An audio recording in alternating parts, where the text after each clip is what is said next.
Everyone, welcome to episode 10 of Love, Try, Avoid with me, Tom Lavery, and Shelley Lavery. We're the co-founders of tech startup Jiminny, and each week we talk to you about what's going on in our business, something we love, something we try, and something we avoid. And this week we are talking about culture and values. Yes, values, which we really value our values, I've got to say. They've been in place since we started, before we hired our first person, which I think is quite rare in my experience anyway. You can see them. We just understood our history, our experience had taught us how important it was to have them sort of embedded, making sure that we knew we'd hire against them, they were now adopted in our language, that we knew how to make decisions, treat our customers, look after each other, all that kind of good stuff. Yeah, exactly. So, what do you love about our values, Shelley?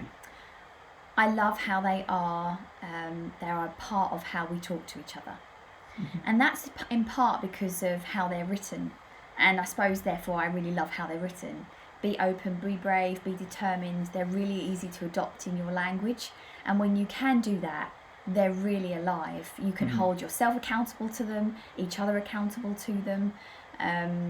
There's not a week that goes by, like day to day, where people are, talking about them, using them in the business. And that's what I think I love about it, because we're actually... I know it sounds really a bit cheesy, guys, but we are living our values. That's right. Yeah, they're not just something stuck up on the wall. And they're really helpful. Like, be open, which is really about being open to each other, open to change, open to ideas. It's a really helpful tool when you want to have an honest conversation with someone. So they give you permission to do the right thing when sometimes we feel like that right thing might feel a bit uncomfortable, but has to happen. So, yes, I love how they're embedded in our language because of how they're written.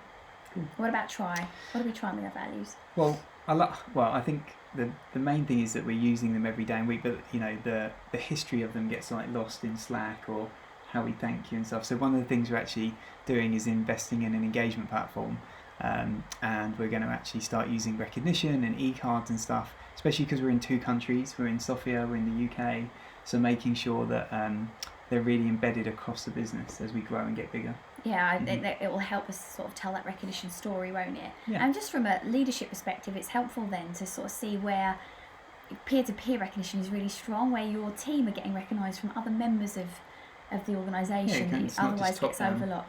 So check out Reward Gateway's platform for recognition, because it is super, even if you're a small business right the way up to a large business. So we're using that.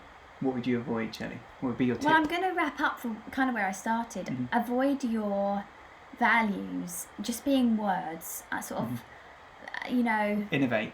Yeah, What does it mean? Yeah. Exactly. I think Simon Sinek talks about this beautifully in his podcast, A Little Bit of Optimism. There's an episode with Darren Brown, and right at the start he talks about how important it is that our values are easy to understand and easy to adopt, and we can make sense of what they mean, whereas sort of random words on the wall, they don't really mean anything. Yeah. I love the way he goes in. He's like, you can't go in and go, oh, Steve, you've got to innovate more today. It just doesn't work like that. Yeah, that's right. It's all about how you use them and how you communicate together. Yeah, totally. So yeah, that's what I'd avoid. Cool. All right, guys. As always, like, share, comment. Love to hear your feedback. Have a great week. Bye. Bye.